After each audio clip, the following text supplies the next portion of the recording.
What's up, everybody? Welcome to the premiere, the very first, the number one Ace Boon Comedy Monthly Weekly Show. Right on here, this is your boy Ace Boon. I'm here with my girl Monica HB, BH, however she want to go by. HB. Heck yeah. So this is the very first video cast / podcast, whatever you want to call it, talk show that we're doing it. We're going to call it the monthly weekly because we're going to try to do it every week. But depending on how things go, we might only be able to do it like once a month. Either way, tune in because we're working on some sponsors where we're going to be able to start giving away gifts and prizes. And we're going to be going live also once we get all our equipment ready. And I've been wanting to do this for over 2 years since before I started doing comedy. But I said, now is the time because sometimes you keep putting things off because you want things to be perfect. You want to have the perfect equipment, the perfect studio, the perfect setup. But, I was talking to my cousin, we were just like, man, fuck that, man. Sometimes you just got to start from the ground with what you got and get it out there. Kind of like how I did my comedy show. Everything wasn't perfect, but I had the venue and I had the vision and the dream, so I just went with it. And so now we've been doing the Ace Boon Comedy Show now for over 2 years. And it's been going successful. So thank everybody for tuning in. And the studio's a step up from the Taco Meat Studios too. Absolutely. We was going to have it at Taco Meat Studios. And y'all already know the rule at Taco Meat Studios is it's topless. You know what I mean? You can't wear no tops, anything from the waist up. You gotta be, there's noodle at Taco Meat Studios. But see, Monica wasn't comfortable with that yet. So we working on the contract. So when she signed that deal, then y'all might be able to see some things, topless at Taco Meat Studios. But right now, we at an undisclosed location, which is gonna be until we probably start going live. So, and even when we go live, it still might be at an undisclosed location because we got some, how we gonna put it? Some crazy people out there. Yeah, we got some crazy people out there. So, but let's get started with the show. We just getting it started. We don't even have a set format yet. We just gonna talk about, the premise of the show is gonna be about basically whatever I feel like talking about that day. It might be a set topic. It might be something that happened, how I'm feeling. Some of it's going to be funny. Most of it, we hope it be funny. We might even talk about some serious topics sometimes. You know what I mean? Either way, it's going to be entertaining. I hope you learn something from it and have a good time with us. While you're at it, subscribe to, if you haven't already, subscribe to the YouTube channel, Ace Boon Comedy.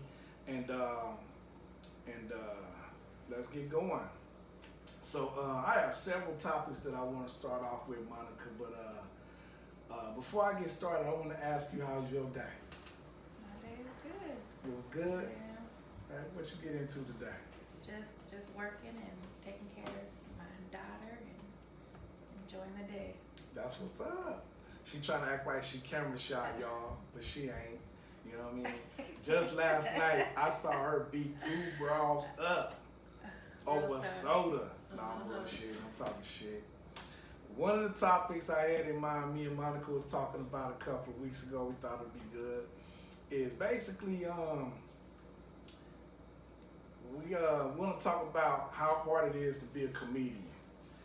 So in September, I would say I've been a comedian for about 3 years when this coming September. So just under 3 years now. I've been in the game about two and a half years plus. And it's hard.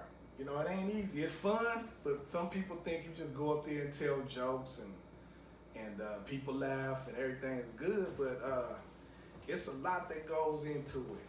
And Monica, you've been around the game for a while too. Share with the people a little bit about some of your experiences, if you don't mind. I got in. Well, I'm not a comedian, so Tell the people how you involved in the game. Through church, through ministry, actually, clean comedy show. So, working with J Red and doing church shows, and working at a church and meeting J Red, and then it kind of just went on from there. That's what's up. So what do you do when you work with J Red? I don't know. I didn't sign that contract. That's the. Oh, some of it is, I can't disclose all that information. That's cool. But just a lot of shows, entertainment, different stuff from comedy to television stuff that he's involved in. So that's good. A little bit of this, a little bit of that. That's good. In case y'all don't know, J Red is a comedian. Has been around for a while, a long time, and he is funny. And he does some of the funniest clean shows around, and he's worked with some of the people, biggest people. Shout out to you, J Red. He's worked with people like Sinbad, a lot of other the cleaning comedians around. He's been working with them. So J Red he's out there. Shout out to J Red. But back to the topic we wanted to talk about though is how hard it is being a comedian. And for me, some of the hardest things about being a comedian are, of course, traveling, because most comedians out here, like on a level, to me, I look at comedians on like 3 to 4 different levels. You got the comedians that's been doing it 20 years or longer. You got the comedians that done made it on the A-list, so to speak, that's famous, like the Kevin Harts, all of them, Then, like I say, from that, you got the 20-year people who've been 20 years in the game or longer, who's actually have done some TV work or some stuff, but they're not quite famous A-list level, but they've been in the game 20 years and they can rock a show just like anybody else. They just don't have the name out there quite like that yet. Then you got the people in between. The third tier is like the people who've been doing it like 10 years or longer, between that 10 and 20 year mark. And then you got the people that's been doing it 10 years or less, like myself, and then you got the rookies. So I guess that's like 5 stages, right? Mm-hmm. And one of the things I learned since I've been in the game, I done ran into people that's been on every stage of the game. I mean, people that's been on TV and then they back, they got humbled and got brought back, or people that's, made it in their mind, because everybody's definition of making it, most people say, oh, if you get to Hollywood and you get famous, you made it. Everybody's definition is different. My definition of making it is different.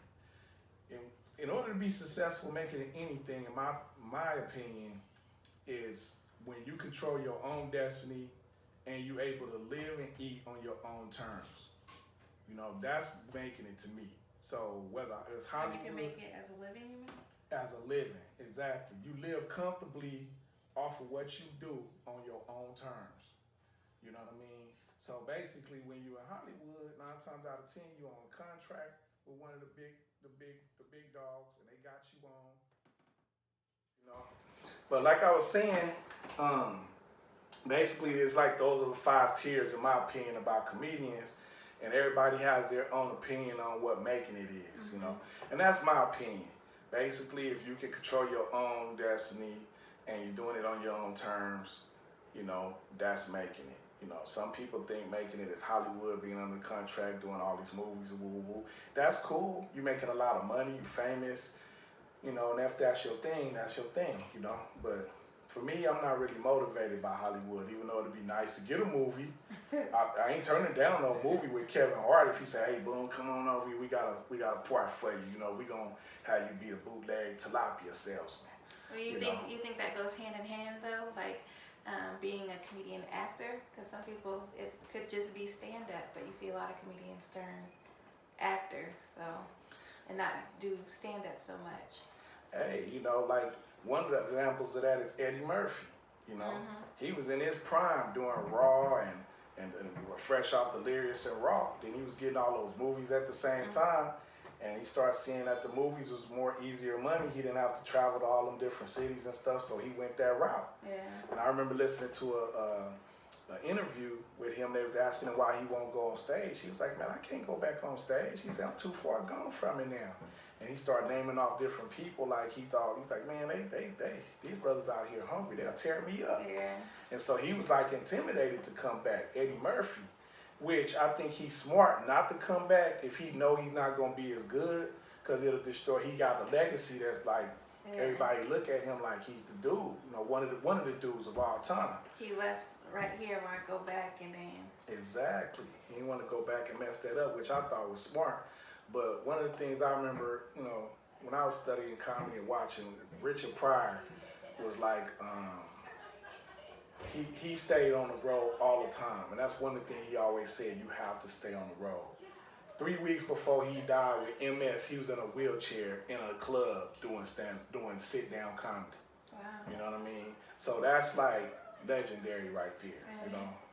But one of the things I want to talk about how difficult it is, sometimes you run into different people throughout the game too that makes it hard. You got a lot of people that's cheering for you. Then you got other people that's hating on you too, you know? Because me being new in the game, I came in the game making a big splash. And I ain't saying it like I'm all that or whatever, but locally, all the local comedians knew who I was pretty fast. Because before I got started, I really worked really hard on developing a decent 5-minute set. And it wasn't like the funniest 5-minute set ever, but it's just the way I worked on it and made it go. It really got going. And so I worked hard also selling tickets, you know, and just to get on shows and stuff, you know what I mean? And then after I developed, you know, established myself with a reputation of being funny, people started asking me to be on their shows. And so that's what was your first stage?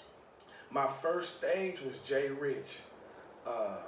He used to do the show over at E1 off Hagenberger. And so he had told me he'll put me on. So I had spent 4 to 5 months developing my first 5-minute set. I wrote it down, I went over it, I was practicing it and at home and going over it and trying to make sure I memorized my lines and stuff and all that. And so, and I worked on it one night at an open mic and just to try to warm it up. And after that, he put me on the stage in front of like... So you literally just did the one open mic and then just jumped into the doing a show? Yeah, wow. The showcase, yeah. But when I went on, I went up there and I killed it. I did good, you know.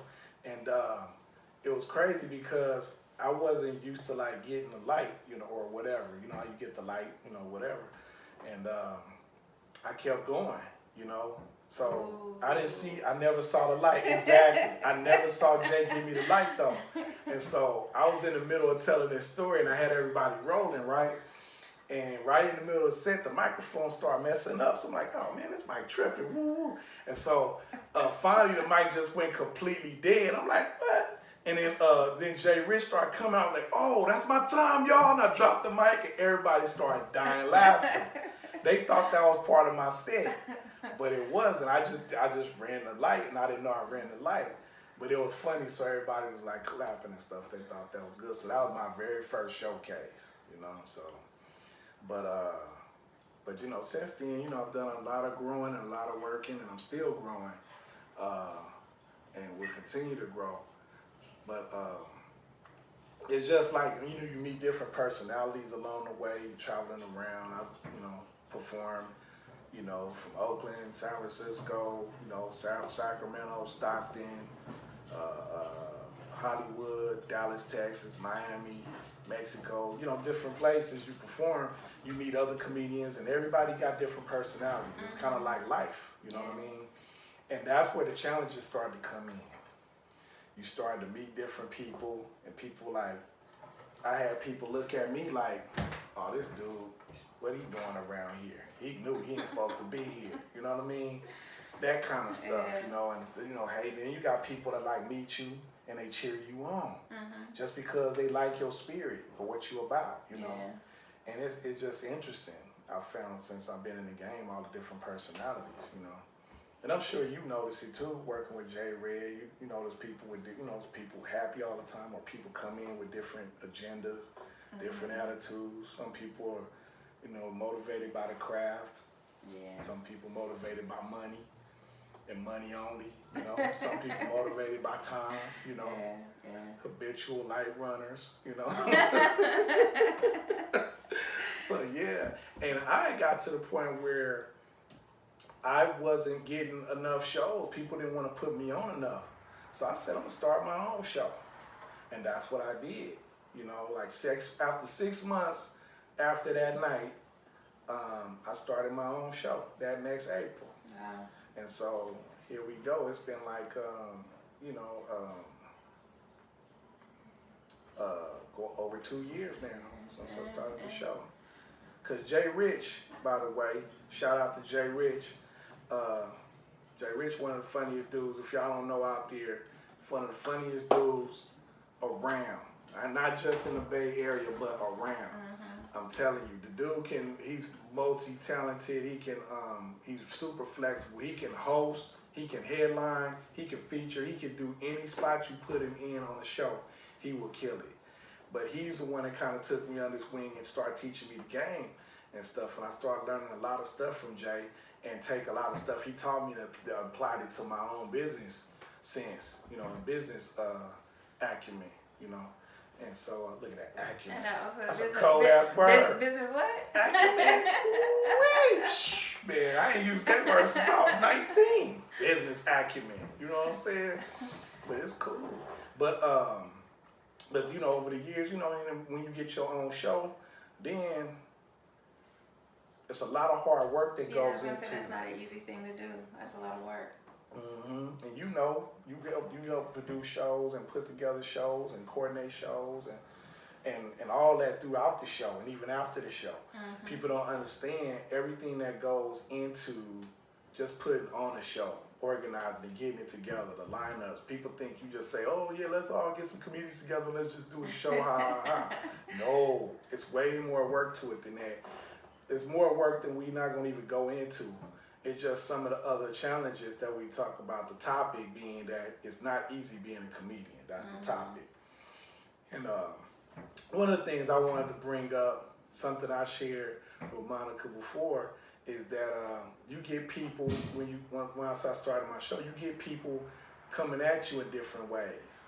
And that's why I brought up the tiers of the different comedians to start the show, because these different tiers, a lot of these different tiers, some of them are humble, some of them are entitled, have a sense of entitlement, and some of them just because you've been doing comedy for 10 years don't mean you're funny. And so a lot of them are not funny, but won't accept the fact that they're not funny. And you can't tell them they're not funny. They'll be ready to fight. And so some of them reach out to you and come at you in funny ways. Some of them are real supportive. One of the brothers I want to give a shout out to that's always been real supportive since we met, since I've been in the game, Kirk McHenry. Mm-hmm. Solid brother. He been around for a long time. He one of them cats that's been around over 20 years. He's been on TV, been in movies, and he's still humble, down to earth. He'll work with you in any room. I seen him work at Holes in the Walls. I seen him perform at the Paramount Theater, on the biggest stages. So he's one of those brothers that deserves credit, because no matter what tier he's been, he's never changed. And he's mentored other people, like Mario Hodge. Mario Hodge, when I first came in the game, he told me Kirk McHenry was his mentor and helped him go on the game. So, and Mario, shout out to Mario. See, I'm doing a lot of shout outs because these are a lot of the brothers that showed me love when I first came in the game. Mario Hodge, you see him on Comedy Central with Kevin Hart, Heart of the City, him and my boy G King and Cody Woods. He went out there and represented the town for sure. So, then you got other people that come at you all kind of ways, like don't even think you're supposed to have no show because you ain't been in the game long enough. They feel like you got to be in a certain tier before you even deserve to do certain things. And so I feel like if you're willing to put in the work, you earn the commitment, the work, all that. Yeah. Exactly. You earn what you get. You know what I mean? Can't nobody tell you. No. Yeah. Go ahead. Pump the brakes. I'm always about to say something silly. I forget we on TV now. I gotta be careful what I say now. Yeah. But one of the things I want to share was a funny thing, right? Speaking of like comedians and how hard it is being a comedian, every now and then you get something crazy that'll come out the woodworks at you. And I had a situation. I'm not gonna say no names because I don't want to get sued. I don't want to get beat up or or or somebody crying and on Oprah saying I abused them or nothing like that. But I want to share this story that happened to me. I thought it was so damn funny that this comedian came at me online. And I get a lot of comedians since I started my show. It's getting a lot of recognition. So if you haven't been to Ace Boon Comedy Hilarious Friday show, you need to get out there. It's usually the last Friday every month. It's one of the hottest shows that you could go to. It's a good time, great atmosphere, very diverse crowd. Everybody there having a good time. And so I host and produce the show in case you haven't been, but it's a great show. And then word started getting around, different comedians will perform on the show and be like, man, you gotta do Boon's room. It's a fun room. Ooh, you can get some good work in. It's fun, you know? So I had people hit me up from as far as Hollywood, from Toronto, Canada, from New York, from all around want to come be on the show. And some have come out and have done the show and they loved it. And so I had this one person, I'll say, reach out to me. And I want to share this with everybody. I want to share the exchange that we had on Facebook Messenger. He reached out to me on.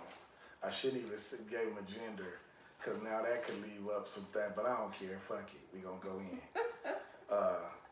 This shit was so funny. So stay with me. I know some of it going to seem boring, but this shit is funny.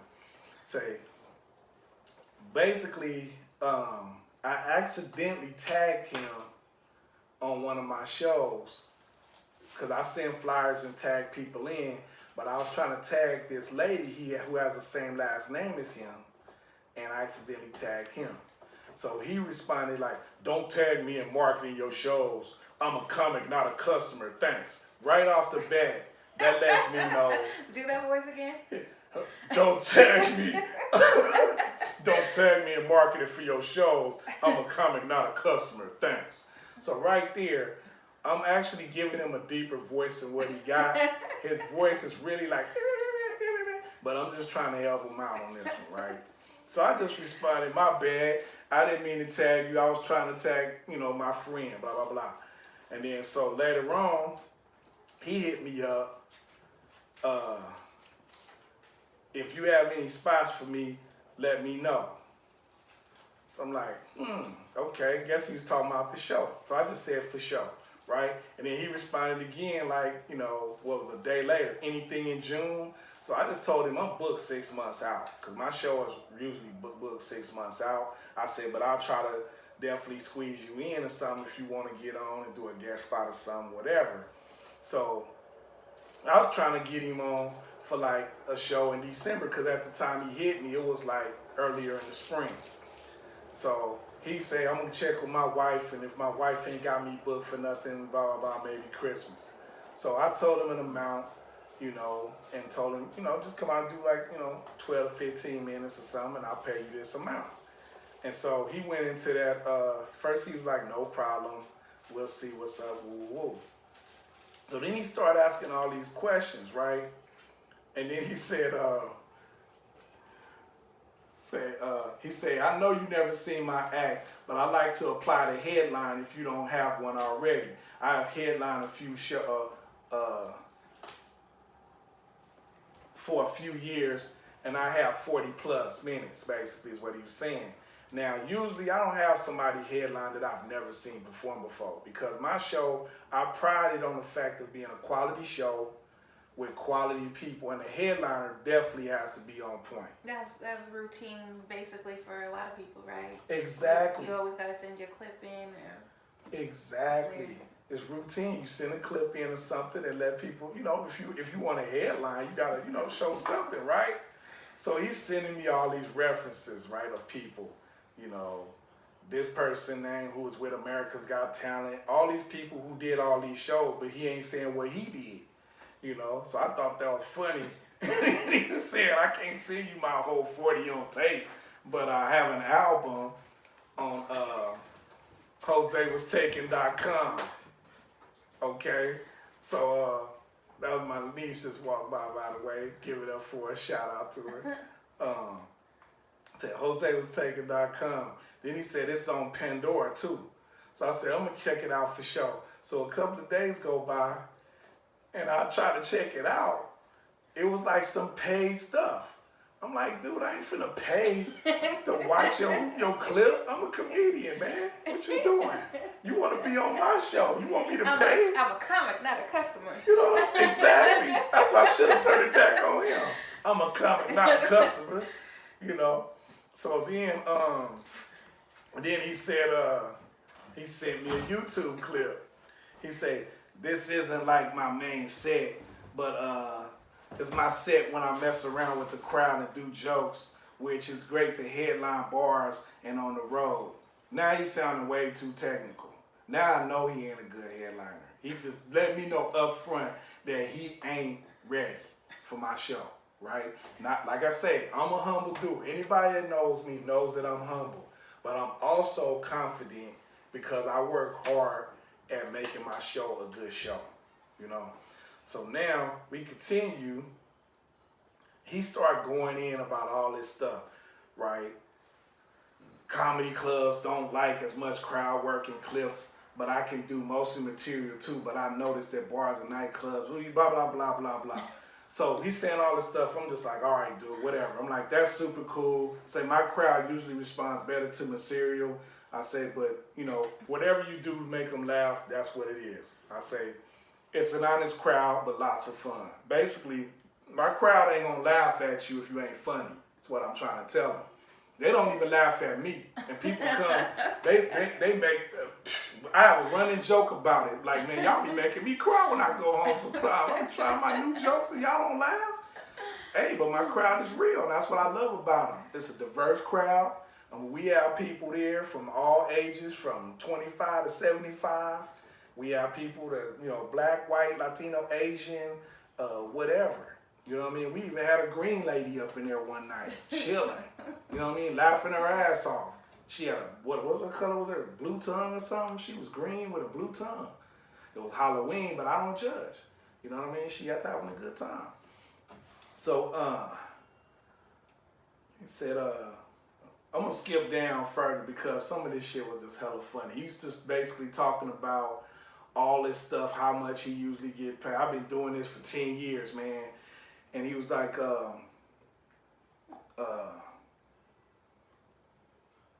that's what he said. This is where it got funny. So a few days later, he said, I was gonna say I can't talk the 27th because I have plans. But why do you want me to do a guest spot for? Because I never seen you perform before, bro. You trying to be on my show and headline. You know what I mean? Come by and get a guest spot. You know what I mean? So we can at least see how funny you are. Give me a good hot 8, and we can work on it. Right? And then he was like, I know you can't pay a lot, man. So why you got me jumping through hoops? I only do a guest spot if I was close. See, that light is blinding my eyes a little bit, so I'm having a hard time reading. Well, I don't know how to read. No, I'm just playing. So I only do a guest spot if it was close or if I'm in the area. I've been doing comedy 10 years, man, and I'm not going to audition to get a $25 to $50 spot. Now, first of all, he just threw $45, $50 out there. I ain't even offer him that, and I didn't offer him the headline. You know what I'm saying? So he continues, say, why did I send you a clip? I never send clips for small paying gigs. He just trying to talk shit to me, but he asking me to be on my show, right? So he say, how about you come to one of my shows I'm headlining? He said, I'm doing 2 shows, woo, woo, woo, woo, and go buy tickets for my 8:30 show. So he trying to pump me into buying tickets to his show. Dude, I'm a comedian. I'm not finna come and pay to see your show, dude. What's wrong with you? I didn't pay to go see Eddie Griffin. I didn't pay to go see Tony Roberts. I didn't pay to go see Cheryl Underwood. All these people that made it and that's really famous in the game that I could really get something from, why am I going to come pay to see you? So now back to the thing. So I responded with, hey, I just let them talk. And I said, I didn't mean to offend you. Because I always respond. When people come at me crazy like that, I just say, hey, I didn't mean to offend you. You don't have to come to my show. Catch you later. whatever.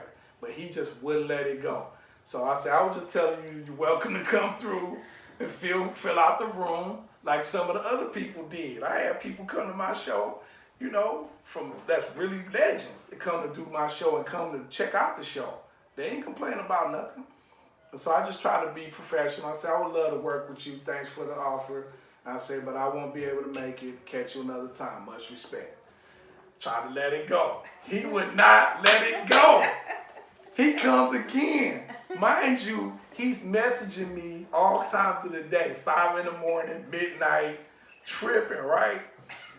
Say July 20th, but why are you trying to get me to audition and headline a small little bar when I've been doing this for 10 years? A small little bar. He ain't never been to my show, but he talking shit about my room. He ain't never even been there, right? And he's like, yeah, blind amount shows are coming up to 1,500. I'm like, okay, well, go ahead and get your 1,500 then. He said, I'm trying to be respectful. I'm not asking you to pay me a lot. Basically, like, dude, what are you talking about? I mean, he killing me. Am I wrong here so far? That's funny. No. Man, he said, and I finally, I was tired. I mean, this went on for like days. I was trying to ignore him, but he kept going, right? So finally I respond, I say, dude, why you keep saying that? I'm not trying to get you to audition for nothing. So then he say, well, just let me know if you have any spots for me. And I said, you asked to be on my show, and I'm booked through the year, but I'm still trying to work with you to get on. That's all. That was my response. So then he comes with, well, I will see if I could do the guest spot. Sorry I overreacted, LOL. Then he say, well, forget outside my shows. I need to work my way up, and I'm play buddy other bookers' rules. LOL. Yeah, basically he was like, well, if I'm trying to play your rules, woo. So I said, okay, whatever, right? And I just said, I respect everybody. I don't play games, and I respect all comedians, whether they're rookie or a vet. Basically, I don't give a fuck if it's 10 years or you new. I still treat everybody the same. So then he started telling me this. This is funny. July the 20th, I'm in Lakeport. I'm a co-headliner. It's my show, but the other guy's more famous, so I'm having him go last. But I have more time and experience than him. Who cares, dude? You're a feature, first of all. Oh, he's the headline. He's going after me, and he's doing more time, but I'm the co-headliner. Dude, you're a feature at best, okay? You ain't going to be a co-headliner, but you got less minutes. And I was sitting up here laughing at the dude, right? It's just funny to me. So then he goes on and on about this shit. So it's a lot of back and forth. But look, if you look, yeah, it's more back than it is forth. I mean, it's more forth than it is back. Yeah. You know what I mean? So I said, basically, I was asking him to send me. I said, do you have any YouTube clips I can check out? Since you're a headliner, you got at least have 10 minutes or something on YouTube, you know? So he said, I sent it to you, but I'll send it again because it's too, but I don't know if I send it again because it's too good. I'm not going to have my jokes out there for anybody just to steal. so I clicked on the link and it was unavailable. Basically, it wasn't there. And then he said, like when a gig doesn't pay a lot and I don't even bother saying a clip because I don't know who the broker is and I'm risking my joke stolen to try to get a $20 gig or something. And he said, I made it unavailable because I thought you watched it already. And he said, blah, blah, blah, blah, blah. He said, usually I want door deals or 150 or more when the gigs want me to send a clip. But you were cool with wishing me a happy birthday, so I'm going to make enough steps in to see where it goes. I'm like, dude, he just kept going, just fucking with me. Like, dude, leave me alone, man. Door deals? Yeah, he's trying to get a door deal at my room. Your little bar? Yeah, my little bar. Now it goes from being a piece of shit little bar. Now it's a great thing to do. Now it ain't shit. He just going flip-flopping. So now my mind is already made up. I'm not going to work with this dude. It's already made up. I'm not fucking with him. The only way I work with this dude is if we both just happen to be booked on the same show for somebody else and we perform together. I'm not having this dude on. I'm not dealing with somebody that's this much of a headache and he hasn't even met me yet. We haven't met yet, right? That's what you got to keep in mind. This is all YouTube where he reached out to me. It's hard being a comedian, y'all. It's hard. So I say, okay. I try to brush it off. I ignored him for a couple of days. Then I finally said, don't worry about it. I'll catch you later. Basically, leave me the fuck alone. Right? So he responded a day later. Even when I was a few months in, I was already making $150 on my own shows when local promoters paid me $100 plus the headline. And I'm like, I just thumbs up. I just gave him the thumbs up. I don't give a fuck, dude. I don't care. You know, then he finally sent me the clip because he didn't want to send me the clip, right? He sent me this clip, right?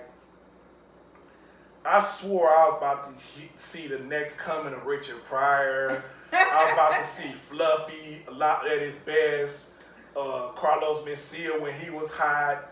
George Lopez when he was on Super Fire. I thought I was finna see like the funniest ever. Dude was like, okay. He was getting laughs, but he wasn't killing the game like where somebody gonna steal his shit. You know what I mean? And I'm like, dude, stop. Then I watched the clip. I didn't even let him know I watched it. Obviously, he knew I watched it. So he say, what you run is a gas money gig where comics go to build a resume of headlining spots to show proof that they headline shows now, huh? Basically, he talking shit about my show again. Like, dude, I'm running a gas money gig, a gas money show. Like, dude, why the fuck you asked me to be on my show and you gonna talk shit about it? It's like me going to Burger King getting a Whopper, oh fucking stinking ass Whopper, oh nasty ass shit. I'm licking my fingers and oh fucking nasty ass Whopper. I can't stand Burger King with these nasty ass. Can I get some fries though? Yeah. Can we get some fries and a shake? Man, I gave you a coupon. Ooh. Can I please have a shake? Please, can you give me one for free this time? Oh, nasty ass motherfucking Whopper. This is what dude is doing. He asked me to be on the show, and now he's taunting me. So I ignore him for another day. Then he respond again. So what else you need to headline your bar show? I'm like, this dude won't leave me alone. This is like 5 in the morning. Your bar show. He keep kind of like sliding that in there though. Like talk about it. Trying to talk shit. Hey, can I borrow $5 from you? You broke ass nigga. Can I borrow $5? You broke motherfucker. I'm like, dude. Okay. And I said, never mind. I'll see you around. Trying to say, leave me the fuck alone again. Then he goes, LOL, like he's trying to be cool again now. I'm like, this dude is psycho. This dude is, what you call it, when you got two personalities? Bipolar. It's a bipolar motherfucker. So he say, why never mind? You going to steal my jokes? Ha. So I just responded, LOL, right? And he say, yeah, that's a yes. Or you just mad, or you acting like you low paid, your low paid show is a big deal.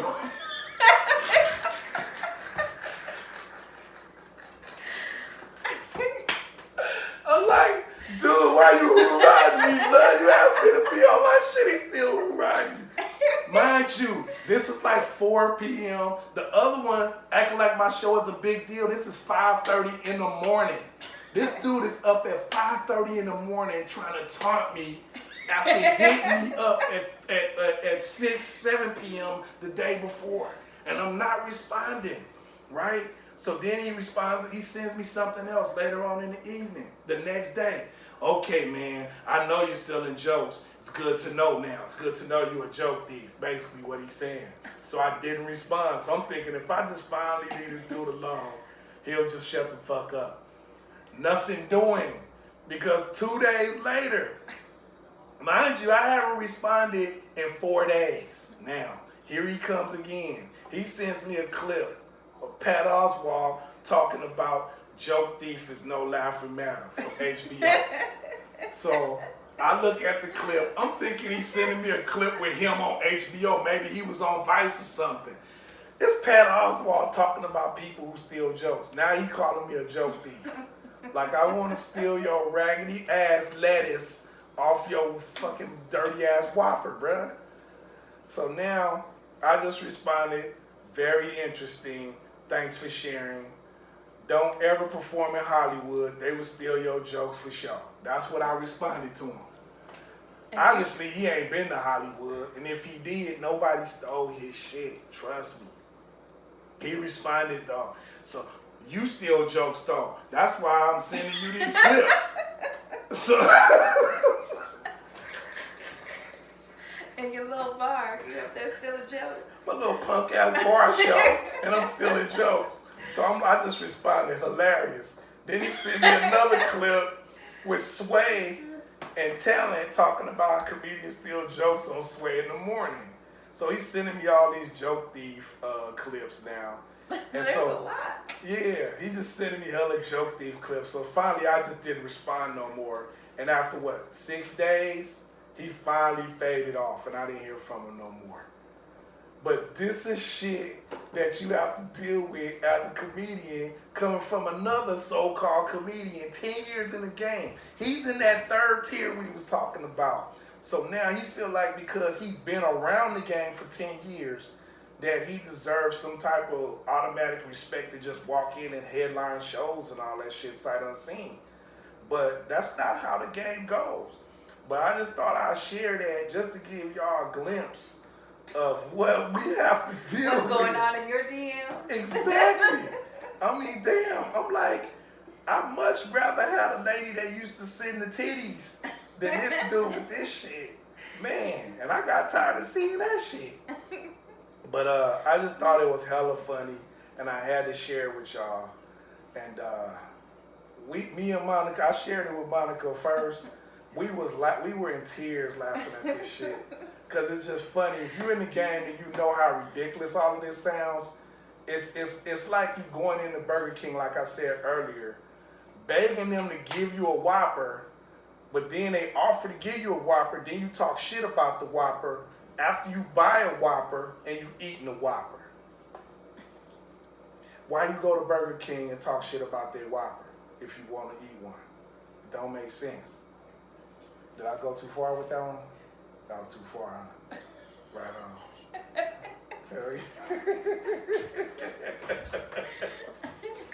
Dude was so fucking funny though. I was rolling. I'm like, this motherfucker messaging me at 5 in the morning about this shit, bro. It was really on his mind. But see, I think what happened was he realized that he fucked up, and he realized I wasn't fucking with him At for what real. point? I don't know. I think after the last one he said, I think he realized I wasn't fucking with him. He definitely wasn't getting it way up here. But he probably felt like I wasn't fucking with him, and then he was like, okay, fuck it. He ain't fucking with me anyway. I'm just finna talk shit to him now. And, you know, and obviously he got a wife. Dude, fuck your wife at 5:30 in the morning, bro. Man, you're supposed to be fucking your wife, bro, not reaching out and taking shots at my little raggedy bar show that you calling my raggedy bar show. What's wrong with you? You know what I mean? But it's all good, though. I just thought we share that on the first show so people can know my plight. It's not easy being a comedian. It's not. You gotta deal with motherfuckers like that talking shit about your show but begging to be on it at the same time. You know what I mean? Like I said, I'm humble. My show is a great show because the people, the team that make it great and the hard work that I put in that I'm proud of. So Monica's part of that team when she ain't busy working with you know, with who she work with. And I'm tippy-toeing. You know, when she ain't doing her gig. And we got Katrina. Shout out to Katrina. Shout out to my big bruh, DJ Cali Cal. You know what I mean? We make the team. We all put it together, so it's a team effort. And shout out to everybody that comes out to the shows and support. We appreciate y'all. And that's what really makes the show go. It's just my vision, the way I work and put it together, but everybody's part of it. Even with this, everybody out there watching is part of this. You know what I mean? And it's starting off just a little rinky dink get up right now, but we gonna grow this too, just like everything else. We gotta start somewhere. And that's why I made the decision to start it tonight. I wasn't gonna put it off no more. I put this show off for over 2 years. But I said tonight is the night, we gonna do it tonight, and this is it. Tonight's the night, like Betty White, Like right? Betty White. You know what I mean? So we did it.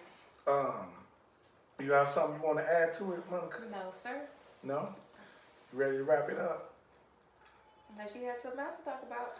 Yeah, I do got something else to talk about now. I think we're going to end it off right there. I just want to get the show started, get an episode in, and I wanted to share a little funny story. I hope y'all thought it was as funny as we did, because we thought that was hella funny.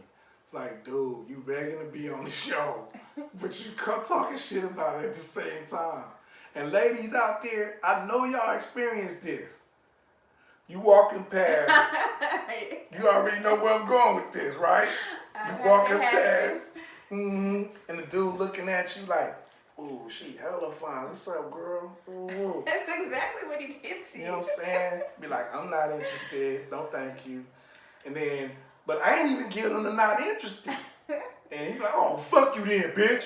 Fuck you, stinking ass bitch. Stupid ass bitch. Like, bruh, now she really want to fuck with you. Okay? You gotta be patient, bruh. You know how much ass I done got on the comeback? You know what I'm saying? Boomerang them bras when they do that to you, bruh. Don't be getting mad. You're like, okay, cool. Let them walk away. They come back, they'll respect the fact that you respected them. Especially at this stage of the game. We ain't in high school no more.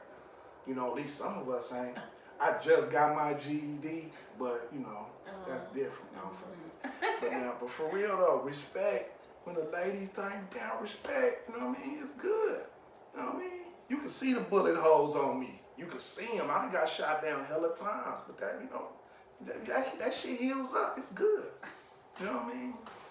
But that's how dude was. It was like you gonna pop, but then you gonna start shooting and dropping at the same time. It's like it don't work like that, man. But you know, when was the last time you got popped there and shot a dude down? Nah, it's been a long time. Been a long time. You shot a dude down today at the gas station. It's been a long time. Been a long time. They don't pop at you no more? Go on and lie. I knew you was gonna lie and say they don't. You know they do. They popping at you all the time. Zero attention. Yeah, okay. She being modest, y'all. But it's all good. But we gonna get ready to wrap this up. The typical show we gonna have in the future, we still working out the kinks and everything, but the show's gonna be probably about an hour to an hour and a half long, you know, so you can listen to it whenever. And we're working on getting some sponsors, like I said, where we gonna be able to give away some money, some gifts, some prizes and stuff, and be able to go on live so people can call in and win tickets to the show, win gift certificates to the different venues that we're gonna be performing at. We're going to be having live broadcasts of our show at different venues. So all these things are in the making and in the works. So keep fucking with us. You are watching the very first Ace Boon Comedy monthly weekly show. Okay? We calling it the monthly weekly. You know what I mean? Does that sound good? Sound like a good ring up. Monthly weekly. That's what we're going to stick with, the monthly weekly. So thank y'all for tuning in. Follow us. What you gonna be doing coming up this weekend? Or you got anything coming up you want to plug out there for the people? Maybe next weekly. Next weekly? I don't know. What's gonna be the next monthly weekly? I got something in the making though coming up in August. So. Okay. Yeah, you can plug it. You know, when you're ready. You're gonna work out the kinks on it first. Yes. Okay, that's what's up. Right on. Gonna get the naps out the back of it. Okay, cool. Put that moisturizer on there, that texturizer. But yeah, so I got something coming up. I don't really want to put it out there like that yet, but I'm having I'm gonna be I'm gonna talk about it next week. But You also, trying to copy me? Was that like a tease? it's What was that? It's a lightweight copy with your little bar game. You know what I mean? Yeah. Your little bar show. Little bar show. But no, basically we got the Hilarious Friday show. We got the new promotion on the Hilarious Friday show. Basically, when people that buy the first 40 tickets to the show, we still got tickets left in that top 40. So, because people been lagging this month for some reason. You top 40 purchases of the tickets will enter you to a raffle to win a $30 gift certificate to La Estrellita. $30. You can spend it however you want to on food, drink, whatever. $30 gift certificate. Not bad for getting a ticket to a show you're going to already come to anyway. But you got to get the tickets by this week. Okay? Excuse me. Next show coming up Friday, July 26th. Same spot, same time, everything. Hilarious Friday show where we took funny and hilarious and made it hilarious. Trademark pending. Don't try to steal it. Please try to steal it because I'm going to get paid. We going to get paid, though. No, shout out Rip Tommy. I used to love when he used to do that on Martin. We going to do. Okay, we're getting ready to wrap it up though, y'all. But thank y'all for tuning in. This has been the first episode of the first episode of the monthly weekly show. All right, thank y'all for tuning in. We'll catch y'all next week. Peace. That's a pretty good show, huh?